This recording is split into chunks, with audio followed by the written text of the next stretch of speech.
Welcome back to Garden Party, everybody. As you know, we're your virtual series from the Southern California News Group here to give you tips, tricks, and insights for getting the most out of your gardening experience, and also hopefully help you find a community of like-minded green thumbs or wannabe green thumbs. I'm one of those. I'm Sam Dunn, the senior editor of premium content here at the Southern California News Group. And I want to say thank you to our Reader Reward subscribers and really to all of you for supporting our virtual programs.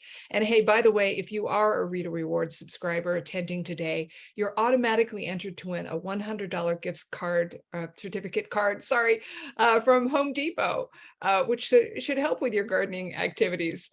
Hey, and if you're not a subscriber, well, why aren't you a subscriber? Go to scng.com/subscribe, and you'll be able there to find your local paper and join us as a subscriber. Before we get started, I need to tell you a few things. As an attendee, you're going to be muted, but if you have questions, and we hope you do, use the Q&A feature on the Zoom toolbar on your screen. It's at the bottom there. And certainly if you want to make comments and talk to other people, use the chat feature found there. But I encourage you, if you have questions, please use the Q&A.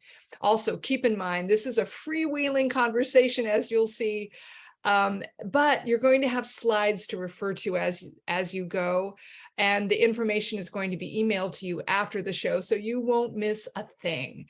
Also, the videotaped session, the link for the videotaped session will be sent to you, and the slides also, so you can revisit some of your favorite moments and refer to that as you wish. It's also posted at scng.com/virtual events, and that's where you can find all of our past episodes, as well as see what's coming up. Anyway, now it is my pleasure to introduce our resident gardening rock star, Joshua Siskin. Joshua is the gardening columnist at the LA Daily News since 1993. He holds a master's degree in horticulture from UC Davis, and he's also been a landscaping and gardening practices instructor for the Los Angeles Unified School District and UCLA Extension, and he owned his own landscape management company.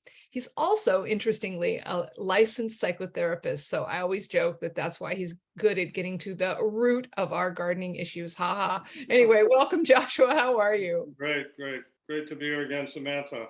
It's always so wonderful to talk to you. Today, actually, we're going to be talking about California natives, and that's the topic gardeners are increasingly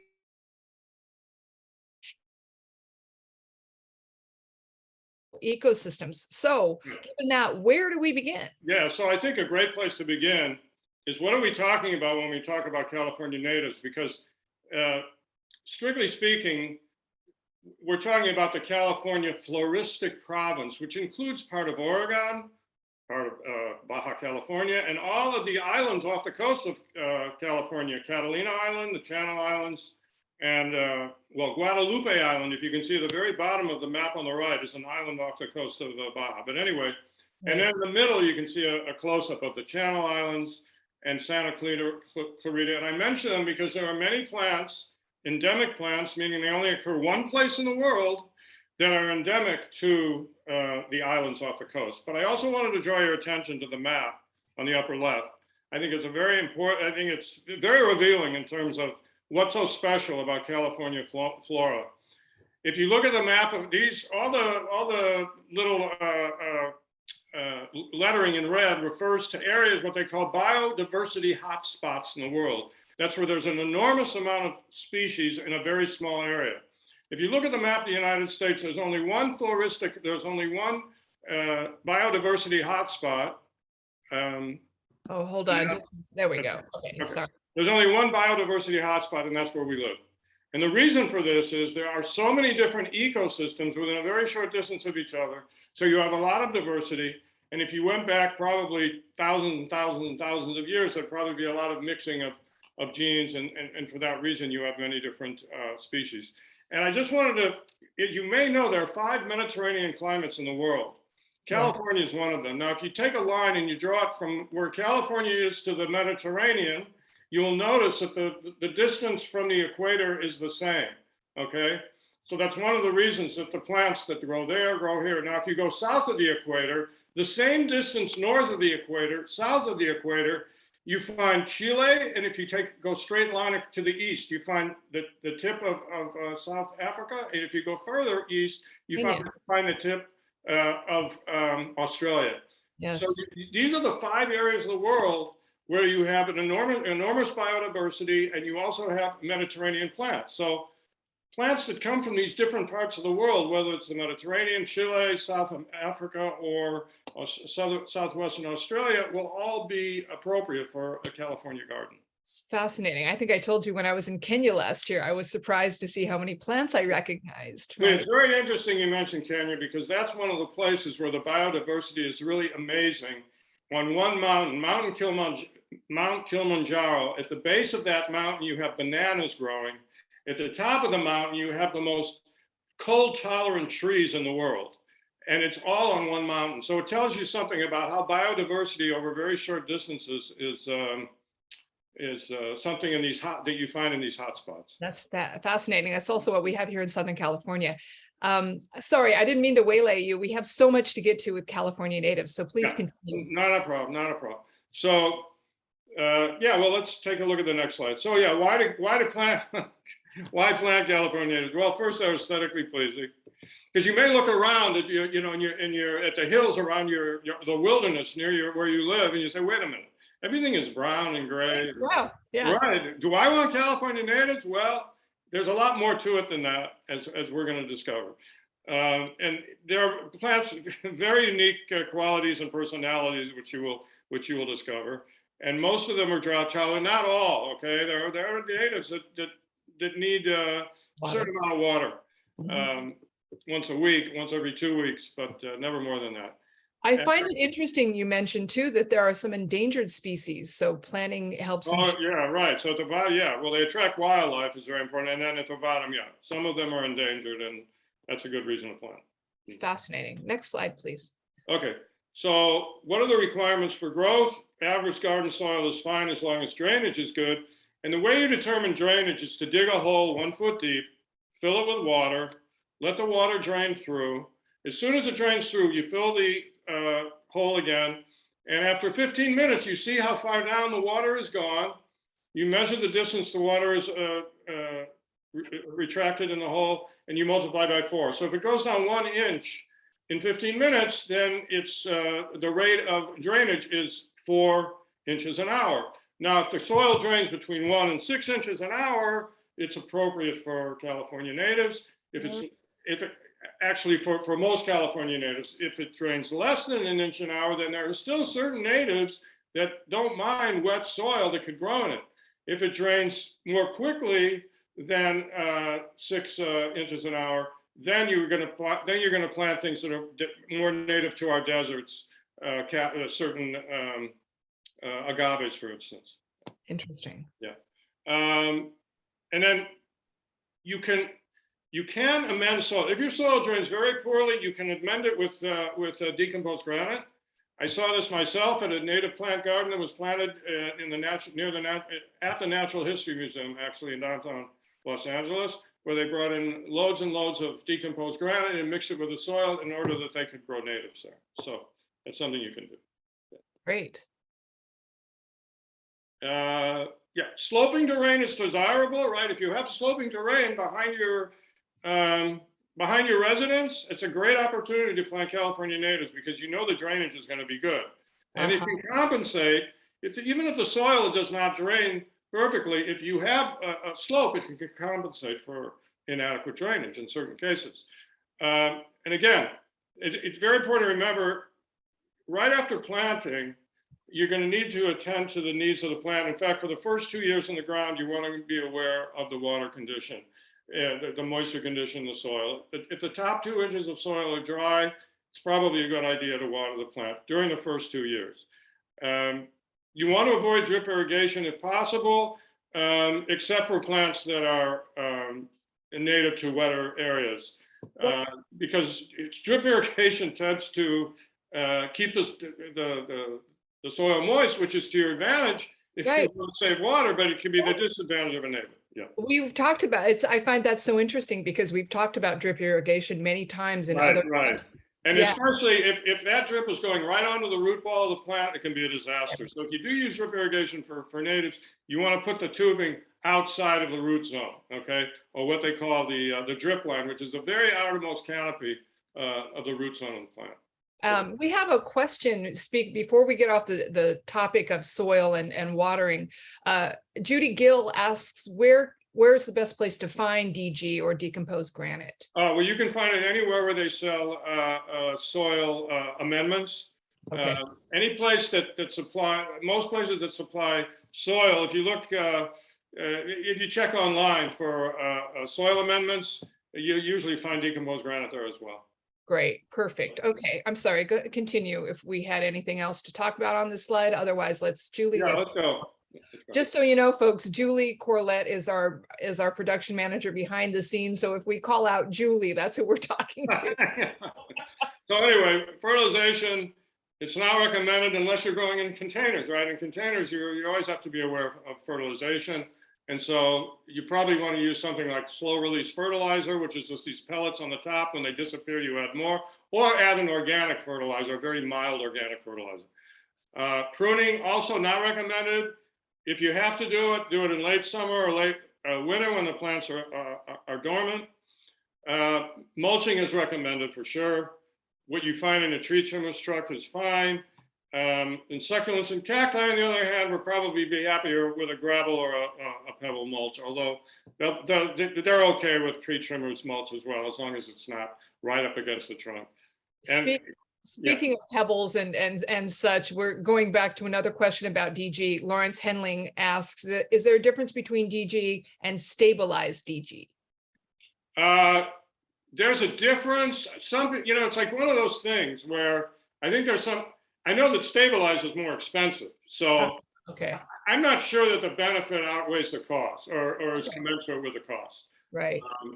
I've used regular DG and I've never had any problems with it. I think one of the reasons they use stabilizer is because when it rains, sometimes the DG is somewhat compromised and you see little ditches and so forth. But DG doesn't last forever. You probably need every now and then to touch it up a little bit. And then container-wise, we plant in something that's compatible, a cactus soil mix. You want something that drains very fast. Sometimes it says cactus and citrus, right? That's the same soil mix you want to use for natives. And usually it has some fertilizer, but then you'll add it after 4 to 6 months. Great. Okay. Thanks. Now we're coming to wildflowers. This is the time of the year to plant wildflowers, folks, just before the rain. Maybe we'll get some this year. But yeah, full sun exposure is essential. You want to make sure that the soil is somewhat tilled up, right? You don't want to use compost because compost can rot the seeds. But you want to make sure that the soil drains. So you stir up the soil a little bit. And for uniform application, you mix. The best thing, you can get it at Amazon for $20. You can get one of these little seed spreaders. Okay, you get your seed. You get sand. It's either like horticultural sand or construction grade sand. You mix the seeds, 1 part seed, 10 parts sand. You put it in your little applicator, your little handheld spreader, they call it. And you just go, it's best to go up and down vertically and then do the same thing horizontally. In other words, so you crisscross, so you get a really good coverage. And then you want to make sure you press down the seeds. You don't want to cover them. You can either walk over the seeds or you can use a roller if it's a really big area that you can rent at a rental yard. And then you want to irrigate with a fan nozzle, right? A very gentle kind of a spray. Yeah. And as a seedling, you want to do it daily. But as the seedlings start to come up and the weather cools, then you taper off the watering. And when the seedlings are 4 to 6 inches tall, they should be able to take care of themselves. As like you said, as long as we get a little rain. If not, you may want to spray them every now and then. Great. Hey, we have one quick question before we get too far away from the note about the mulch from the tree trimmers truck. Right. Terry Skinner asks, what specifically is good from that truck, or is it everything? Or well, it's the chip. I mean, the truth is, you don't want to get from diseased trees. It's not going to do you any good. But it's the leaves and the wood. It decomposes. I mean, in a previous presentation, I talked about somebody. The only thing he ever did to his avocado trees, and he's like master avocado grower in Southern California, is the mulch from a tree trimmer's truck. He never ever fertilized his trees. All he ever did was keep a 4-inch layer of tree trimmers mulch, which is free. You corral a tree trim in your neighborhood. You say, next time you're here, either today or when it's convenient, dump a load of your on the back on my driveway, and you're going to need a wheelbarrow and some, some willing sons or to help you move it around, because it's substantial. Good. Okay, sorry, I didn't mean to get you off the track, but I hope that answered the question. Yeah. So here we have wildflowers. Now I don't have poppies, California poppies class, because we're going to talk about poppies on a separate slide, just so you know. Okay. But I'm just trying to give you an idea of the diversity and the colors. Scarlet flax is great. It's red. It blows your mind. Baby blue eyes you can plant in the sun or partial shade. Now monkey flowers, you have both annual monkey flowers and perennial monkey flowers. So perennials you probably plant from plants that you find in containers, but you can plant the annuals. And then on the bottom, Lady Phacelia is a very important plant because it's something you can use as what we call a green manure crop. Like, let's say you don't know what you're going to do in your yard. It's empty, right?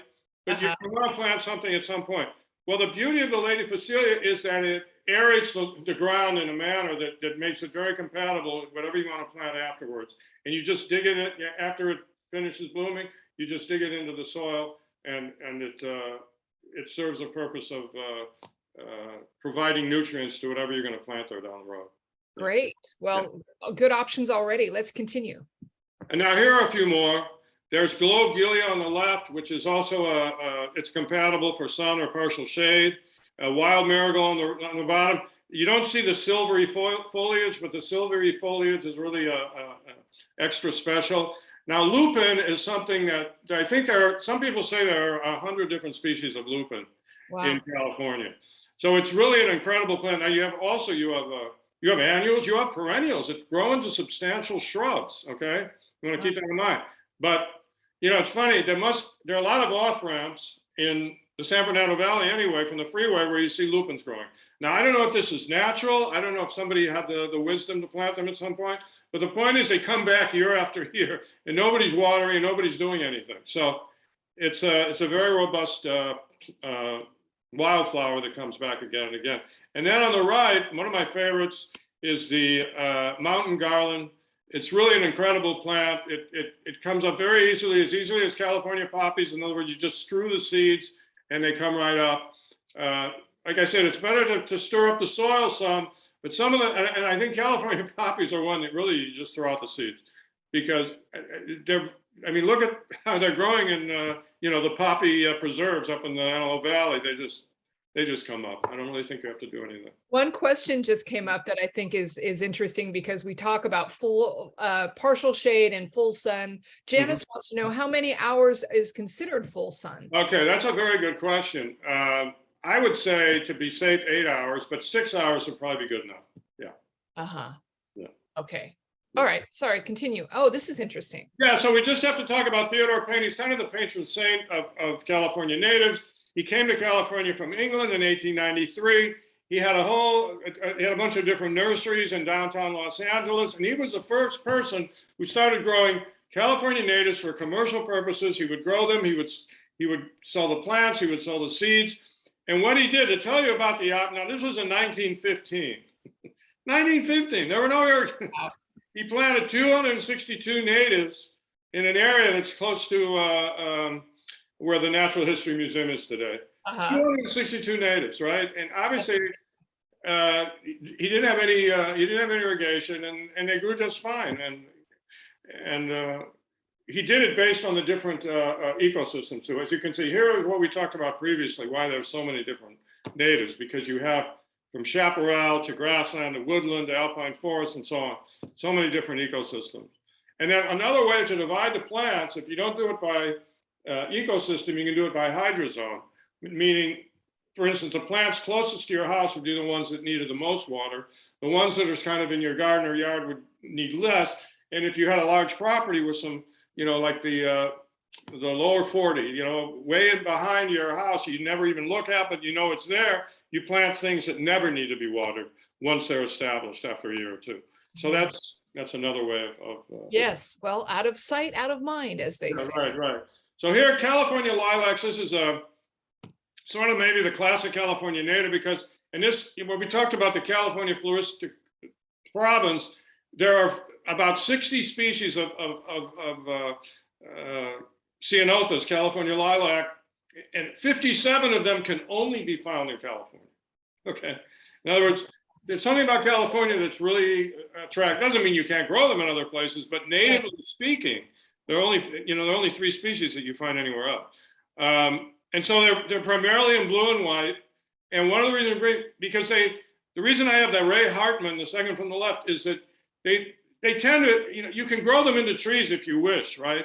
The more vertical growing ones, but you also have the options of shrub and ground cover, right? And you can see here the shrub, the far left dark star, is a real fantastic plant.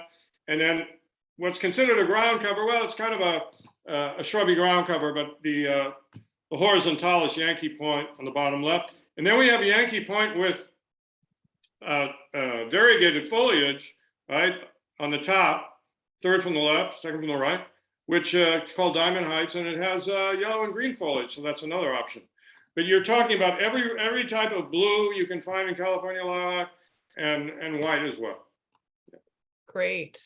And again, just we had a question come up, just to reiterate, the best time to plant wildflower seeds is about now, right? Yeah. That's what you Perfect said. time, perfect time, yeah. Continue on. So anyway, Manzanita is the other probably most classic California native. And again, you find them in trees, you find them in shrubs, and the ground cover, like upper right, is called it bearberry manzanita. It has pink flowers, it grows along the ground and so on. One of the things interesting, Samantha mentioned yesterday, why don't we, manzanita means little apple. So why don't we see the fruit in Southern California? The reason for this, the bees that pollinate manzanita, they're not honeybees. Okay, they're bees that what we call they do what's called sonication. Sonication is a way of they buzz, okay, around the plants, and the buzz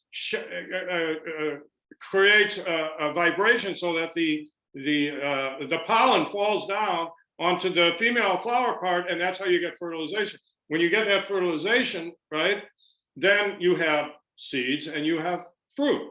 And because those bees are, those bees are native California bees, but in our area they're not the right native bees, because they don't produce the fruit, at least in the backyard of the San Fernando Valley, which is my experience. That is so interesting. Yeah. Okay, sorry. But anyway, moving on.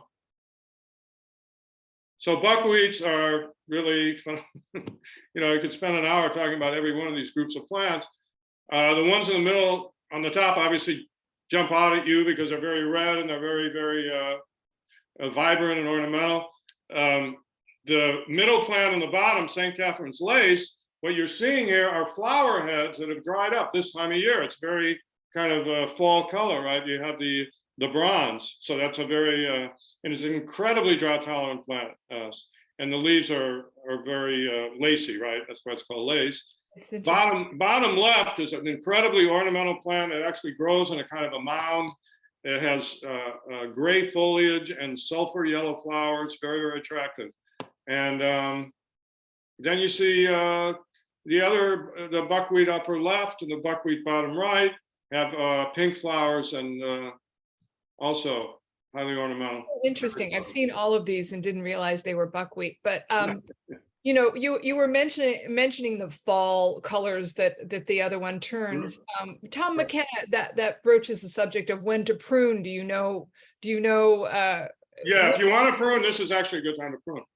Well, that was the question someone else had. Forgive me, I can't scroll up, but somebody else mentioned that because of climate change, it's difficult sometimes to know because we've got wacky weather patterns at times. Right. Yeah, that's true. But I'd say plants are still going into dormancy pretty much the end of the summer. See, a lot of it has to do with day length.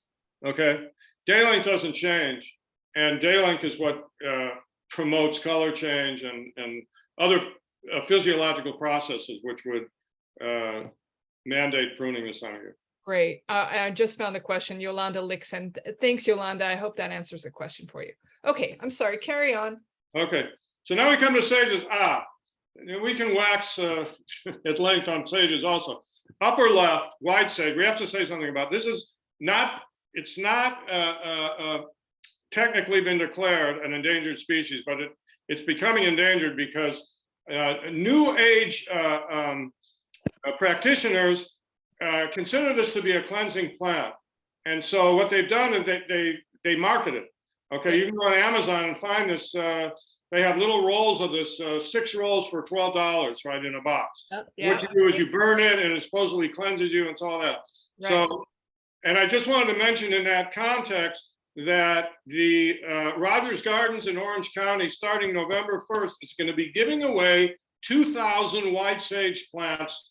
As long as you can prove you live in Orange County, you get a plant for free, I guess, as long as the supply lasts. And on November 12th, the Tree of Life Nursery in San Juan Capistrano is having what's called a Sage Festival. It's all going to be about sage. It's a family event from 9 to 3:30 on November 12th to Saturday. And you will be able to acquire white sage there and learn everything there else to know about sage. I want to bring your attention to the upper right, which is hummingbird sage, unique because it grows in the shade. Not only does it grow in the shade, it flowers virtually all the time. And it's attractive to hummingbirds, obviously. Oh, I love that. Yeah. So we should keep moving. Just so we should. We've got a lot to go. Yeah. So here we come to some incredible plants. Okay, the one in the upper left is really, really special. Why? It's the only California native I know of that produces fruit that's sweet and you can eat it right off the plant. Okay. So wonderful. So there's really no excuse not to grow it. And it has this very attractive lobed foliage, okay? And it grows in sun or partial shade. Actually, inland, if you're living in one of the valleys, you're probably better off planting it in partial shade. It's and it will actually self-sow. If you let some of the fruit drop on the ground, they're likely to germinate. So that's a real winner. Now the bottom left, Catalina perfume, native to Catalina Island. It's a plant for the shade, okay? And it has a fragrance. After it rains, especially, you can smell the fragrance coming out of the leaves. So very special plant. Now, Joshua, before you go on, there's so many beautiful pictures we have of these flowering plants, but Greg Holland wants to know, how long can we expect them to last? Does it vary from? Okay, well, I'm so glad you brought up that. It's because the chaparral currant, which is the middle slide here, blooms. It's one of the longest blooming California natives. In fact, it starts blooming right about now, and it can bloom all the way till March. Okay. Oh. Yeah. That is a long window. Now, they don't all bloom. I don't want to give anybody the illusion that they're all so long blooming. But again, it's like, something worth waiting for. You cut it some slack, right? Like the upper right, the fuchsia flowered gooseberry. Oh, we didn't put the, my mistake. I should have put it's Ribes speciosum, if I'm not mistaken. In any case, that is the most incredible California native, I think, from the standpoint of flowers. You can just covered with these fuchsia looking flowers, right? I think it's the the sort of the bell with the little ringer underneath. Yeah. And it's really special. So lovely. Yeah. Okay, moving on. Oh, now trees, yes. Okay, let's talk about trees for a while. Yeah. So we have the upper left, the coast live oak is probably as famous as any of them. If you drive the 101 freeway out to Thousand Oaks, Ventura, wherever you're going, you see those on the hillsides. And one of the things, it branches very freely, and that's why it almost looks like a shrub. I mean, it goes all the way down to the ground, and but it has a very, very, very nice look. I also want to draw your attention to the Engelmann oak in the middle. Some people call it the blue oak. see, it doesn't branch as much. So you can see already, you look into it and you can see the branching structure, because when it comes to branching, it's more economical in that area. But it's really a magnificent tree to stand under. The island oak, Quercus tomentella island oak, because it's native also to the Channel Islands. It's considered the most handsome oak. I don't know if you can recognize it here, but it's very lush compared to many of the oaks. Now, I'm curious, I'm sorry to interrupt, but I'm just curious with the island oak and coastal live oak we're more acquainted with, but how high can those trees be expected to be? Yeah, well, I tell you what, they can grow. The island oak not as far, but the coast live oak could probably grow 60 or 80 feet, you know. So that's one thing to consider. The valley or white oak, there's a specimen in the in the San Fernando Valley at Orchid Ranch, which is in Oga Park, which is around 700 years old. Okay, so they do get old as well, and that tree's got to be over 100 feet. So yeah, they get pretty tall. They get really big, and yeah, great. Okay, well, let's continue. We've got lots of other options. Yeah, right. So of course we have to talk about the redwoods. Now, some people use sequoia and redwood interchangeably or generically. Strictly speaking, if you're talking about sequoia, you're talking about the biggest trees in the world, General Sherman being foremost among them in the upper left. And those are found either in Kings Canyon or all the way up to Yosemite. So they're found in the Sierras, right? It's about it's a few hundred miles distance, not that much. That's, strictly speaking, those are sequoias. Redwoods grow in a 35-mile strip in Northern California. Actually, I think some go all the way down. There's some that go further south, but most of them in about a 500-mile strip in Northern California. Actually, they do go into Oregon. So again, that's the California Floristic province. And the thing to keep, yeah. Oh, go ahead. I'm sorry. No, I was just going to say, interesting to note that we have in Brea, there's a grove of 241 coast redwoods, the same that are growing up in Northern California along the coast. And take advantage, go out and explore and enjoy the yeah, I can attest to that. It's a beautiful and unexpected forest experience in the middle of suburbia. Hey, while we're on the topic of trees, going back to the oaks, Linda McCarver wants to know, what if any oaks are fast growing? Are there any fast growing oaks? Yeah, well, I would say that the island oak is a pretty fast growing oak. Yeah. Okay. And great. actually, even the coast live oak, it's pretty fast growing. Yeah. Yeah. Great. Okay. Now we have pine trees. We have some legendary trees here. Legendary. A lot of people may not be aware. You think that you think sequoias are the oldest trees on Earth, but no, not by a long shot. The oldest trees on Earth, because sequoias are the oldest ones, like 3,500 years. You have bristlecone pines that are up to 5,000 years old. And these are growing in the White Mountains north above Death Valley.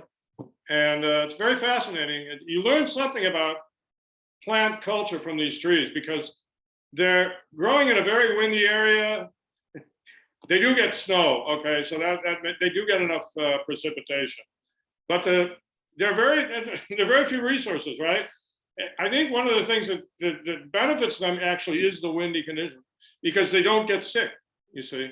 Because disease has a lot to do with standing water, okay? Standing water on the leaves, on the stem, in the soil. Here you just don't have that because you always have a very windy existence up there. Right. Another one I point out is the Torrey pine, bottom left. The UCLA Botanical Garden is an incredible specimen. They only grow on the bluffs near San Diego, and on one of the Channel Islands, that's it. Very, very special tree. And then also, if you go to a Christmas tree lot in Southern California, the trees that are going to be growing there invariably are Monterey pine. If you ever see a list, Monterey pine is a living Christmas tree. You don't want to plant it in your garden because they're very susceptible to disease and they don't live very long, so it's going to be a disappointment. Just as they get big enough to, you're going to think, oh, a great tree, they're going to die. So don't plant in your garden. Pinyon pines are those, pine nuts are nothing more than pine seeds, right? That grow in the cones. Yeah. And you can eat those if you grow the pine. Either the pinyon pine, they have the biggest pine nuts of any of the pines. And then you also have what's called the single-leaf pinyon pine that has pine nuts. They're not as large. But They're both these trees are they're not enormous. They go to maybe 30, 40 feet. They're like bigger, but I know that well, as we've discussed, because I grew up in New Mexico, and So you have piñones are piñones, very right? popular there. Some people spell Okay. them. Yeah, go ahead. I'm sorry, just moving on. Yeah, I know we've got a lot to cover. Yeah, we got to keep moving. So here are another couple of classic California native trees. So the upper three slides are all the same plant, which is Catalina ironwood. And you can see the middle slide shows the bark. It's very distinctive. It has furrows in it. It's kind of like a redwood colored bark. And on the left, you see when it's in flower. And on the upper right, you see the leaves, which are very, very ornamental. And so it's an extremely attractive tree. It's native to the Catalina Island. And it's a narrow tree. It's not grown for shade, but it's very ornamental. Now the bottom left and the bottom right is also a tree, same tree. Well, the California buckeye. On the left, you see how it flowers incredibly. On the right, it has kind of when the leaves fall, it has kind of a winter wonderland effect. Yes, The bark is grayish white, almost white, and it is very appealing. So whether it's flowering or whether it's without any flowers or leaves, it's a extremely ornamental tree. Love that. And before we get too far away from the redwood conversation, Irene Chin had a question, a good one, where she says, we have 2 large redwoods in our yard. Can I subdivide and grow another tree from the shoots around the base? Yeah, you can. You can root those. If you get root tone, in any nursery, they have hormone that promotes root growth. Right, perfect. Cut off the sucker, you put it in the root tone, and you put it in a perlite vermiculite mix, and you want to keep it moist. You want to put something on it, like put a glass jar over it or something to keep the moisture in, and it'll root. Yeah. Perfect. Yeah. Here we have some classic ones. We have the California fan palm, upper left. It's not that really tall, skinny the Mexican fan palm or the needle palm. It's not that one. It doesn't grow quite as tall. It's more of a robust trunk. It's the only palm native to California. It's native to the Palm Springs area. Now, the bottom left, we have a Western birch, Western redwood, actually, we got these IDs confused. I'm sorry about that. But both of the pink ones are the Western redbud, and both of the trees on the right are the water birch. You can see they're very attractive trees. The water birch needs a little bit more water. So the 2 on the right are water birch. The 2 on the left are redbud. Yeah. Beautiful. Yeah. Keep moving. So here we have trees for various characteristics. Upper left, Pacific Madrone. Again, it's got that very nice bark. It's actually similar. It's related to Manzanita, which also has a similar bark, that exfoliating cinnamon-colored bark. Beautiful bark. Yeah. And then mountain mahogany, you can see it has it's a tree, but it's kind of a shrub-looking tree. And what's distinctive is on the right, you see the feathered fruits, gives it a special kind of a look. And on the bottom, we have elderberry fruit, which you can eat, but it's not particularly sweet. Okay, but it's very ornamental, right? And people make elderberry wine, they make elderberry jam, elderberry pie. So you can, obviously, they're edible. And then you see the flowers on the bottom right. Beautiful. Yeah. So last but not least, so now we have conifers. Bring it. Okay, on the left, California incense cedar is like a tree you must have. It's a beautiful tree. The bark, you can't see it here, but it's also cinnamon. The leaves are kind of like the Port Orford cedar, bottom left. It's a little bit kind of like that. They're fan-shaped leaves that are very, very attractive. Let's just put it that way. They look like everything. So here's for our Northern California friends, Monterey cypress. That's where you find them. But however, you can grow them. If you live on the coast in Southern California, you can grow a Monterey cypress. But the thing is, don't water it. You kill it from kindness. We were talking about earlier. What do we say, Samantha? California natives need tough love. Need tough love. We were talking about that on our run through yesterday. It's all about tough love. So when you come to Monterey cypress, if you plant the tree, just water it very sparingly the first couple of years, and then just leave it alone. Yeah, I've heard they're tricky. A friend of mine tried to grow hers and she lives in. Yeah, she killed it from kindness. That's what happened. Okay, fair enough. Anyway, let's go. Let's keep moving. Oh, Yeah, so here, draw your attention to the bottom left, the banana yucca. Banana yucca is a very, floriferous, right? You can see many flower stalks are growing out of this plant, right? It's just in somebody's front yard. And to the right, you see the fruit of the banana yucca, same plant. yeah.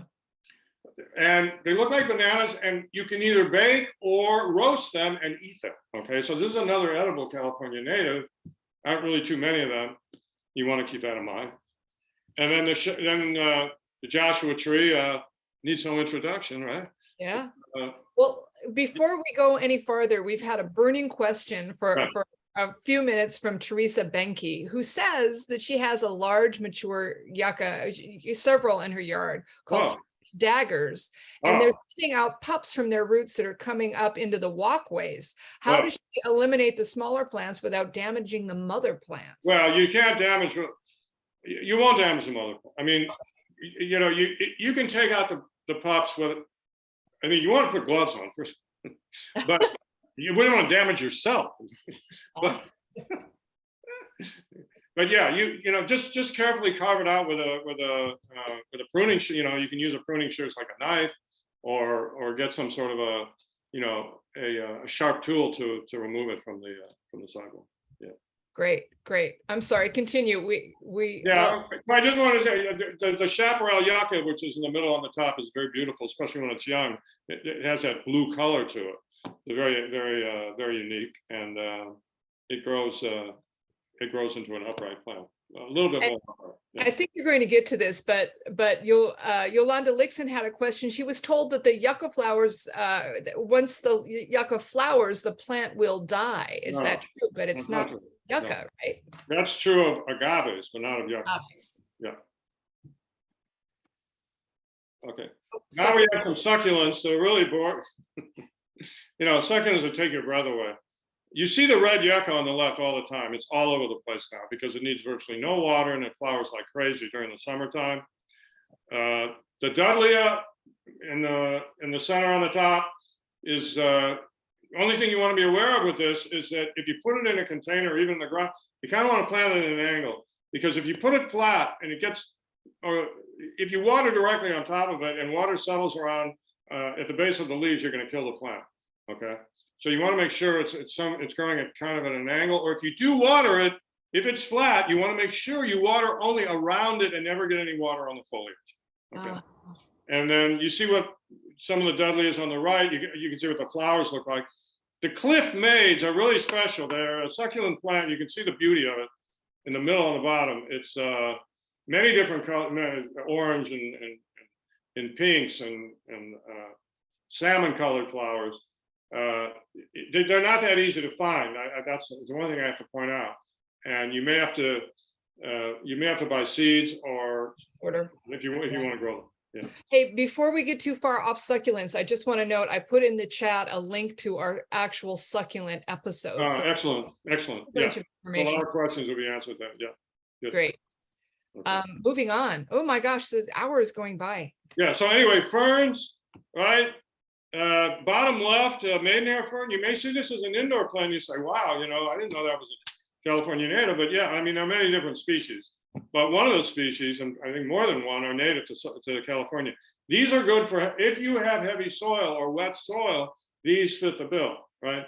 Ferns are thirstier than average plants. Another one is the lady fern, bottom middle. That is widely used in the nursery trade. Just regular nurseries sell that plant because it's a winner. It doesn't require any kind of a special attention. Yeah. I never had any luck with any ferns until I lived in a canyon in Topanga Canyon, and there it was shady and wet enough. Yeah, definitely makes a difference. Sure. They're also good for condensers. I'm glad we got to the poppies so here's California poppies, right? That's really, I don't know, the first time you see a field of California poppies, you'll never be the same again, right? It's true. It's really a special plant, and we want to bring your attention to the fact that they come in different colors. You can get seed packets of California poppies in different colors. And then to the right, you have Matilaha poppy or fried egg flower, which is actually kind of an invasive plant, but it's the type of plant we're talking earlier about hydrozone. If you have an area that you never want to have to worry about watering and it's just going to spread, right? After this thing is established for a year or so, it's just going to grow. It's going to grow and grow and grow and grow, and you're never going to have to water. And then on the right, far right, we have the Channel Islands bush poppy, another one that's endemic, meaning the only place it occurs in the world is on the Channel Islands. If you want something in yellow, there's no better shrub. And the leaves are bluish gray, which is just, it's an incredibly ornamental plant. This is one that flowers for a long time. Somebody asked earlier. This one flowers for several months, late spring, summer, even early fall. You just use the term endemic. Can you? Yeah, that's a good word. Endemic. So there's a word indigenous, right? And they're kind of close, but indigenous is usually speaking about a plant that's like, it could be indigenous to California, but it could be indigenous to Nevada, let's say. Okay, so it's a wider area. When you say endemic, you're talking about this area and this area only is where you find it growing natively, wildly, if you want to call it that. So the only place in the world you find the Channel Islands poppy is on the Channel Islands. Great. Yeah. Great. Good to know. And here, if you want to take one group of flowering plants that probably reign supreme, it would be the penstemon, or what we call beard tongue.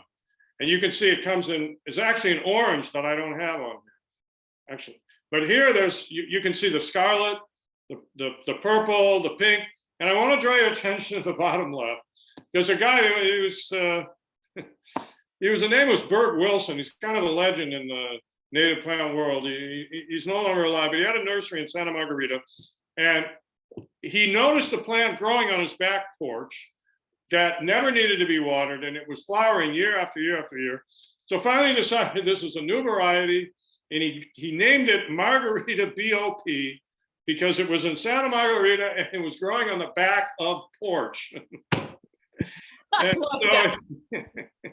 And this is a long-lived penstemon. Most penstemons don't live maybe more than 2 or 3 years. This one can live up to 10 years. You don't have to do anything. So you really have no excuse. My kind of plant. Margarita Bob. What? That's my kind of plant. Where Yeah. it grows, you don't have to do anything. Anyway, sorry.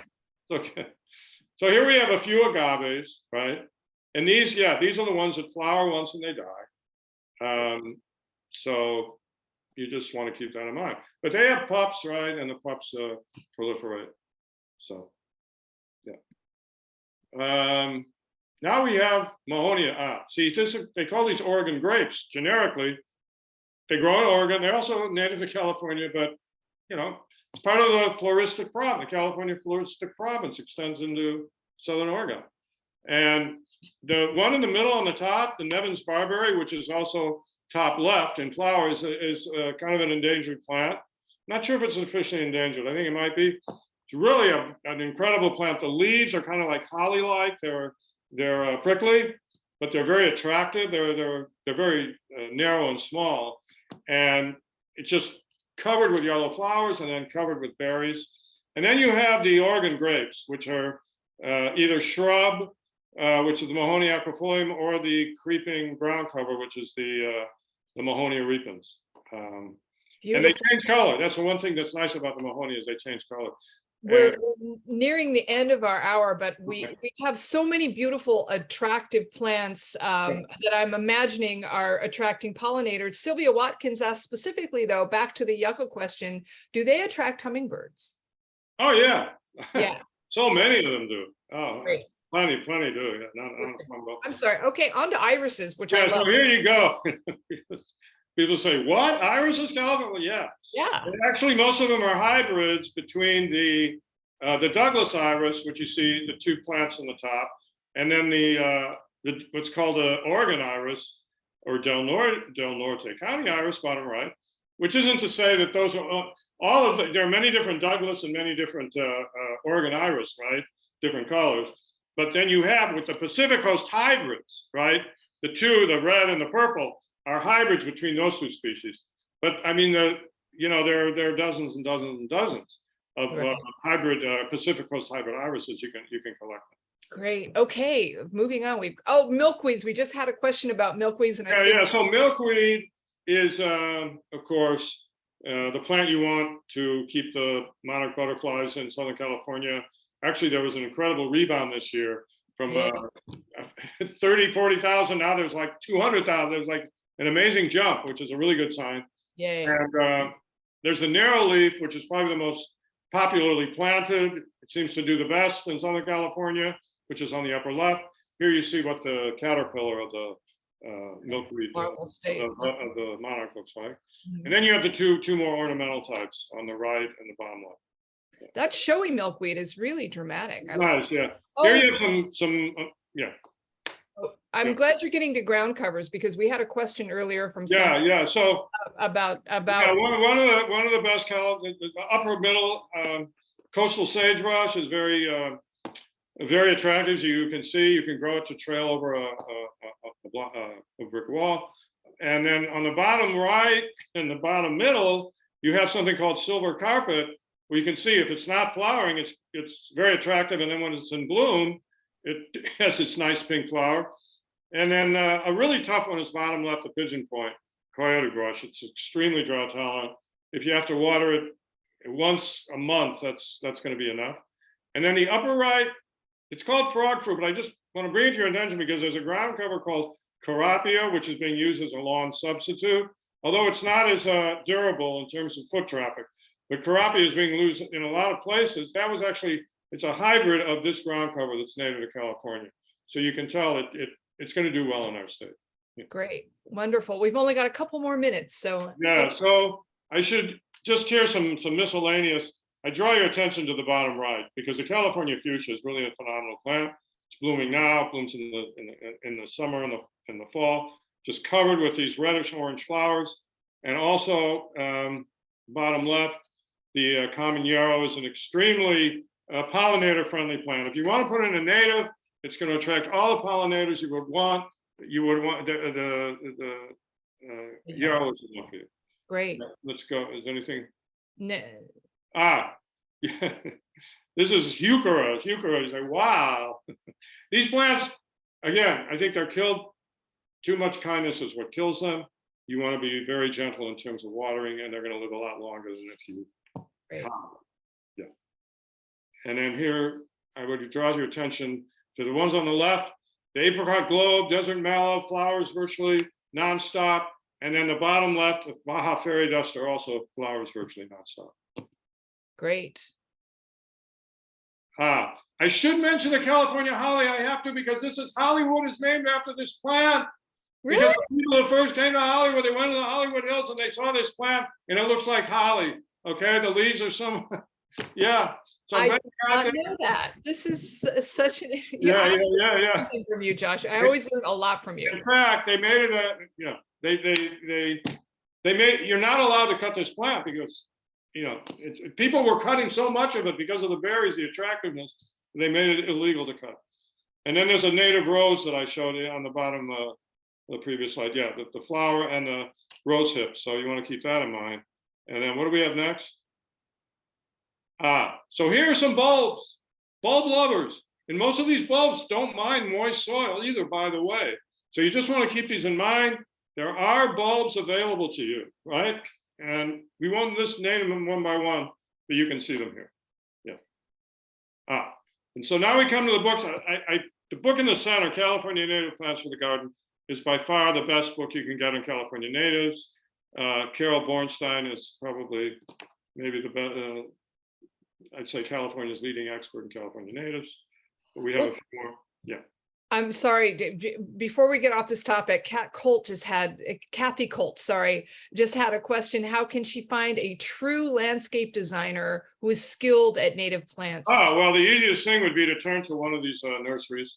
Theodore Payne Foundation, the one on the top of the list, would be good. Tree of Life Nursery would be good. Santa Barbara Botanic Garden would be excellent. Because those people specialize in native plants, okay? And I'm sure there are plenty of landscapers they're in contact with who specialize in those gardens. Yeah. Wonderful. Well, listen, what have we got anything else coming up? Otherwise, I'm afraid we're at the end of our hour, end of our time. Any final thoughts? Any final anything?